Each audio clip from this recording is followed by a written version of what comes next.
Hello friends, welcome to our channel. আমাদের চ্যানেলে কিন্তু তোমাদের সবাইকে স্বাগত। এর আগে কিন্তু আমি অনেকগুলো ভিডিও দিয়েছি যে কোনখানের কার পাল্লা ভারী আছে, তো অবশ্যই কিন্তু সেগুলো দেখবেন। আর অনেকেই হয়তো কমেন্ট করছেন যে আমার ভিডিওগুলো হয়তো ঠিক আছে কিন্তু বলার স্টাইলটা ঠিক না। দেখুন, আমি নতুন নতুন ভিডিও করছি, তো ভুলভ্রান্তি হয়তো হয়ে যাবে কোনো কারণে, তো সেটা আমাকে ক্ষমা করে দেবেন ছোট ভাই হিসাবে। তো যাই হোক, আমি কিন্তু আজকের ভিডিও শুরু করছি। অবশ্যই কিন্তু চ্যানেলটি যদি ভালো লাগে চ্যানেলটি সাবস্ক্রাইব করবেন এবং চ্যানেলে যেই কন্টেন্ট আসছে সবগুলো কিন্তু আপনারা দেখুন। তার কারণ আমি কিন্তু প্রত্যেকটা ধরে ধরে আমি কিন্তু দিচ্ছি, এবং 2014 সালে কী ছিল, 2019 সালে কীরকম রেজাল্ট হয়েছিল, কার কীরকম রেজাল্ট হয়েছিল, সব কিছু কিন্তু অ্যানালাইসিস করে কিন্তু টোটাল ভিডিওগুলো আমি বানাচ্ছি। তো দেখুন, যাদবপুর ক্যান্ডিডেট একটি বিশেষ ক্যান্ডিডেট যার উপর কিন্তু প্রত্যেকটি মানুষের এই বছর নজর থাকবে। এবং যাদবপুর ক্যান্ডিডেটে কে কে দাঁড়িয়েছে কিন্তু সায়নী ঘোষ, সৃজন ভট্টাচার্য, এবং দেখুন আরেকজন দাঁড়িয়েছেন ডক্টর অনির্বাণ গাঙ্গুলি ভারতীয় জনতা পার্টি থেকে, এবং সায়নী ঘোষ কিন্তু দাঁড়িয়েছেন অল ইন্ডিয়া তৃণমূল কংগ্রেস থেকে, এবং সৃজন ভট্টাচার্য কিন্তু দাঁড়িয়েছেন কমিউনিস্ট পার্টি অফ ইন্ডিয়া থেকে। তো দেখুন, তিনজনের মধ্যে কিন্তু একটি হাড্ডাহাড্ডি লড়াই হবে, এটা কিন্তু বলাই যায়। তার আগে কিন্তু আমরা কিন্তু ট্রেন্ডটা দেখে নেব যে 2014 সালের ট্রেন্ড কীরকম ছিল, এবং তারপর 2019 এবং 2024-এ কীরকম কী হতে পারে সেটা কিন্তু জানাবো। দেখুন, 2019-এ কিন্তু যাদবপুর কেন্দ্রে টোটাল ভোটার ছিল 15,95,746 জন, যার মধ্যে কিন্তু পুরুষ ভোটার ছিল কিন্তু 8,11,000, ফিমেল ভোটার ছিল 7,84,000। টোটাল ভোট হয়েছিল কিন্তু 12,72,000, একটি ভালো ভোট বলা যায়। 79.7% টোটাল ভোট পড়েছিল, এবং ভ্যালিড ভোট ছিল কিন্তু সেখানে 12,56,695, যেটা কিন্তু 78.8%। এবং দেখুন মার্জিন কত হয়েছিল। সিপিএম কিন্তু দেখাই যাচ্ছে এখানে 36.5% পেয়েছিল, এবং তৃণমূল কংগ্রেস কিন্তু এখানে জিতেছিল, যেখানে কিন্তু সে 46.5% পেয়েছিল। অর্থাৎ আপনারা একদম স্পষ্টভাবে বুঝতে পারছেন যে 10% ভোটে কিন্তু এখানে, মানে 10% ভোটে কিন্তু এখানে তৃণমূল কংগ্রেস জিতে গেছিল। এবং বিজেপির কত ছিল? বিজেপির কিন্তু 2014 সালে ছিল 12.4% ভোট কিন্তু শতাংশ ছিল, এবং কংগ্রেসের কিন্তু 2.1% কিন্তু ছিল। এবং ভোটের যেই মার্জিনে জিতেছিল সিপিএমের থেকে, যেই মার্জিনে তৃণমূল কংগ্রেস জিতেছিল, সেই মার্জিনটা হলো কিন্তু 1,25,203। ঠিক আছে, অর্থাৎ 9.8% ভোটে কিন্তু জিতেছিল কে, 9.8% ভোটে কিন্তু জিতেছিল তৃণমূল কংগ্রেস। তারপর আমরা যদি একটুখানি দেখে নিই কিরকম ভোট হয়েছিল 2014 সালে। দেখুন, 2014 সালে যদি দেখি আমরা দেখতে পাই এখানে কিন্তু 42টা সিটের মধ্যে তৃণমূল কংগ্রেস পেয়েছিল টোটাল 46.5%, সিপিএম পেয়েছিল 36.5%, বিজেপি পেয়েছিল কিন্তু 12.4%। এটা কিন্তু টোটাল কিন্তু যে আমি যেটা বলছি আর কি, টোটাল হচ্ছে গিয়ে মানে অল ওয়েস্ট বেঙ্গলে। ঠিক আছে, অল ওয়েস্ট বেঙ্গলে কিন্তু আমরা বলতেই পাচ্ছি যে এখানে কিন্তু সরি না, এটা অল ওয়েস্ট বেঙ্গলে, এটা কিন্তু যাদবপুরেরই। ঠিক আছে, এবং অল ওয়েস্ট বেঙ্গলে কিন্তু সবথেকে বেশি সিট কিন্তু টিএমসি পেয়েছিল 2014 সালে। এবং কত কি ভোট পেয়েছিল আপনারা দেখুন, সৌগত বোস পেয়েছিল কিন্তু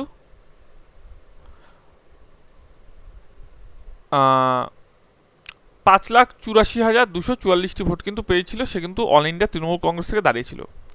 সুজন চক্রবর্তী কিন্তু 4,59,041টি ভোট পেয়েছিল। ঠিক আছে, কমিউনিস্ট পার্টি অফ ইন্ডিয়া থেকে 36.1% কিন্তু সে ভোট পেয়েছিল। এবং ডক্টর স্বরূপ প্রসাদ ঘোষ কিন্তু পেয়েছিলেন, সে কিন্তু ভারতীয় জনতা পার্টি থেকে 1,55,511টি ভোট কিন্তু পেয়েছিলেন, যা কিন্তু ভোটের শতাংশ অনুযায়ী 12.2%। এবং সমীরাজ কিন্তু 2.1%, অর্থাৎ 26,344টি কিন্তু ন্যাশনাল কংগ্রেস থেকে ভোটটি পেয়েছিলেন। তো 2014 সালে আমরা স্পষ্টই দেখতে পাচ্ছি যে টিএমসি কিন্তু উইন হয়েছে, তাও মোটামুটি বলতে পারেন 1,23,024 ভোটে কিন্তু জয়ী হয়েছে। নেক্সট কিন্তু আমরা 2019-এর রেজাল্ট আমরা দেখে যাব। 2019-এর রেজাল্ট যদি আপনারা একটুখানি লক্ষ্য করেন তাহলে দেখতে পারবেন যে এখানে কিন্তু সিপিএমের কিন্তু পার্সেন্টেজ ছিল কিন্তু 21.3%, যেখানে 2014-তে কিন্তু অনেক বেশি ছিল, এবং বিজেপি কিন্তু 27.7% ছিল, এবং তৃণমূল কিন্তু কিছুটা ভোট পার্সেন্টেজ বেড়েছে, অর্থাৎ 48% কিন্তু ভোট কিন্তু চলে এসছে। তো 2014-তে কিন্তু বিজেপির ছিল 12%, 12.4%, বিজেপির কিন্তু 2019-এ বেড়ে গেল 27.7%। সিপিএমের কিন্তু ছিল 36.5%, সিপিএমের কিন্তু কমে হয়ে গেল 21.3%।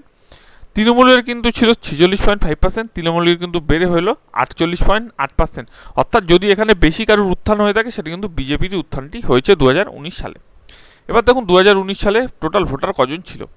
টোটাল ভোটার কিন্তু 19,90,000 ভোটার ছিল, মেল ভোটার কিন্তু 9,88,000 এবং ফিমেল ভোটার কিন্তু মানে যাদবপুরে কিন্তু সব থেকে বেশি ছিল এই সময়, যেখানে কিন্তু দেখাই যাচ্ছে ফিমেল ভোটার কিন্তু 10,01,315 জন।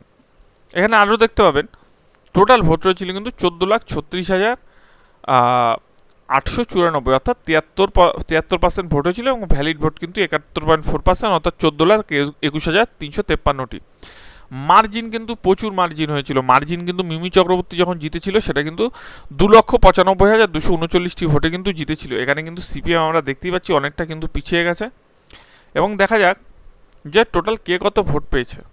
দেখুন 2019 সালে কিন্তু 2014 সালে যেমন তৃণমূল কংগ্রেস অনেক কিন্তু ভোট পেয়েছিল, অর্থাৎ তৃণমূল কংগ্রেস যে ভোট পেয়েছিল টোটাল সিট কিন্তু 34টি এরকম, কিন্তু 34 কি 35টি এরকম আসন পেয়েছিল 2014-তে, কিন্তু 2019-এ দেখতে পাচ্ছেন যে সেটা কমে কিন্তু 22 হয়ে গিয়েছে এবং বিজেপি কিন্তু 18। বিজেপির কিন্তু 4টে ছিল, সেখান থেকে কিন্তু বিজেপির 2টো না 4টে এরকমই যাই হোক ছিল, 2014 সালে 2টো মনে ছিল, সেখান থেকে কিন্তু 18টা হয়েছে। আর ন্যাশনাল কংগ্রেসের কিন্তু 4টে ছিল মনে হয়, সেখান থেকে হয়তো 2টো এসছে। যাই হোক সেটা একটা তথ্য, এর আগে পরের ভিডিওতে আমি নেক্সট টাইম দেখিয়ে দেবো যে কার কোনটা ট্রেন্ড ছিল, মানে টোটাল কটা পেয়েছিল। দেখুন মিমি চক্রবর্তী ভোট পেয়েছিল 6,88,472।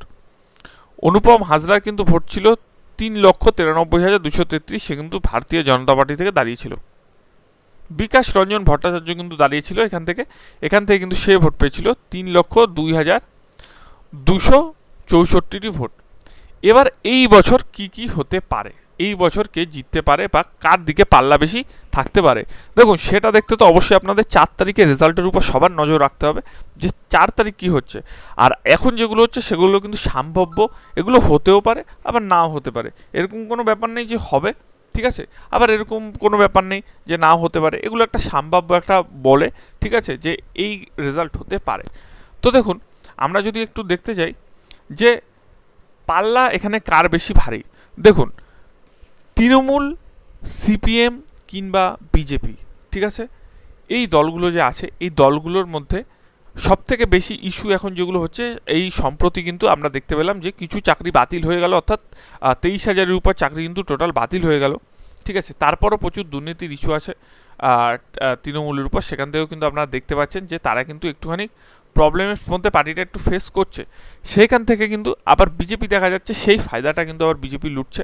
এবং মাঝখান থেকে কিন্তু এইখানে যে যাদবপুরের যে সিপিআইএম ক্যান্ডিডেট, সেও কিন্তু খুব ভালো ক্যান্ডিডেট, একদম ইয়ং ছেলে, ঠিক আছে। এবং সায়নী ঘোষ, সেও কিন্তু একটা দারুণ ক্যান্ডিডেট বলতে সেও কিন্তু একদম মানে কম বয়সী, এবং যে সিপিএম থেকে দাঁড়িয়েছে সেও কিন্তু কম বয়সী, দুজনই কিন্তু ভালো, অর্থাৎ যুব দেখে কিন্তু তারা ক্যান্ডিডেট দিয়েছে।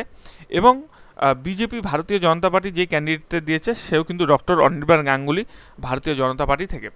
এখন দেখুন একটা কথা এদিকে হতে পারে যে দেখুন টিএমসি কিন্তু একটা ভোট কিন্তু আগের বছর মিমি চক্রবর্তী, আপনারা দেখতে পেলেন অনেক ভোট কিন্তু মিমি চক্রবর্তীর কাছে এসছে, কিন্তু আমি একটাই কথা বলছি, এইখানে যদি ভোট ভাগাভাগি, অর্থাৎ ভোট ভাগাভাগি বলতে আমি কী কথা বলতে যাচ্ছি, যে ভোট ভাগাভাগি বলতে এখানে যদি সিপিআইএমের ভোট যদি বিজেপির দিকে যায় খুব বেশি, তাহলে বিজেপির কিছুটা লাভবান হবে, আবার বিজেপির যদি কোনো ভোট যদি এদিকে আসে তাহলেও কিন্তু লাভবান হবে। এখন যদি মানে টিএমসির কোনো ভোট যদি এখানে থেকে, মানে টিএমসির যদি কিছু ভোট দেখা গেল, টিএমসি মানে যারা আর কি কিছু ভোট যদি এখান থেকে দু জায়গায় যদি ভাগ হয়, তাহলে কিন্তু টিএমসিও কিন্তু গণ্ডগোলে পড়তে পারে, অর্থাৎ বিপদে পড়তে পারে। এইখানটা একটা মানে এমন একটা হয়ে রয়েছে যাদবপুরটা, যে এখানে কিন্তু রেজাল্ট না আসা অবধি কিন্তু বলা খুবই মুশকিল যে কার পাল্লা আসলে ভারী এবং কার রেজাল্ট কতদূর যেতে চলেছে। এখানে কিন্তু কিছু ক্ষেত্রে সায়নী ঘোষ এগিয়ে থাকবে, কিছু ক্ষেত্রে যে বিজেপির ক্যান্ডিডেট আছে তার কিন্তু প্রচুর ভোট বেড়েছে, সেও এগিয়ে থাকবে, এবং যে সিপিআইএমের ক্যান্ডিডেট সে একদম যুব ক্যান্ডিডেট, তারও কিন্তু ওখানে ভালো নামডাক আছে। তো দেখা যাক এবার কার পাল্লা বেশি ভারী। তো যতদূর দেখা যাচ্ছে এখানে যে পাল্লা বেশি ভারী দেখাচ্ছে সে কিন্তু তিনজনেরই মোটামুটি দেখা যাচ্ছে, এটা কিন্তু রেজাল্ট না আসা অবধি কিন্তু কিছুই বলা যাচ্ছে না। আপনারা কমেন্ট সেকশানে জানান যে এইখানে কার পাল্লা বেশি ভারী, আপনাদের কি সেটা মনে হয়, সেটা কিন্তু আপনারা কমেন্ট সেকশানে কমেন্ট করে অবশ্যই জানাবেন, যাতে আমি নেক্সট ভিডিওতে আরও ডিটেলস সহ আপনাদের কাছে এটি উপস্থাপন করতে পারি। ভিডিওটি কেমন লাগলো জানাবেন, ভালো লাগলে কিন্তু অবশ্যই চ্যানেলটি সাবস্ক্রাইব করবেন। ধন্যবাদ।